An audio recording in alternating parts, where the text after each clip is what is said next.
prosím vás. Vlastne úplný štrajk si bol A však všetko to je už vieš. prepáčte, lebo viem, že Pán, ešte sa dneska to bolo, že treba si na 30 karov. Áno. Tak ďakujem za to. pán Naď, prosím vás. Na som tam videl všetko dobré,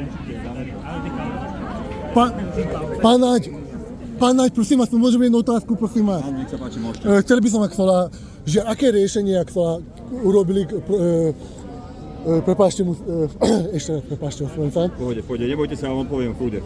No, aké riešenie urobili ste, že aby Ukrajine bol mier? Aby Ukrajine bol mier, Áno, no. tak to je strašne dôležité, aby Ukrajine bol mier a to sa dá urobiť iba tak, že skončí ruský útok na Ukrajinu. Pretože Rusi začali ten útok a Rusi ho musia skončiť. Ukrajincov dneska nemáte na území Ruska, máte Rusov na území Ukrajiny. Jednoducho, keď sa Rusi rozhodnú, že prestanú útočiť, bude mier. To je jediná cesta. A môžem ešte jednu Áno, nech otázku? sa páči. A čo myslíte vy, že ak chcela Amerika a Rusi, keby dohodli, tak bude mier, alebo čo myslíte vy, aký máte názor? Nie je jedno, čo robia Američania, je jedno, čo robia Rusi. Pre mňa je dôležité to, ako sa žije ľuďom na Slovensku. Dobre, veľmi ďakujem pekne. Dovidenia. Dovidenia.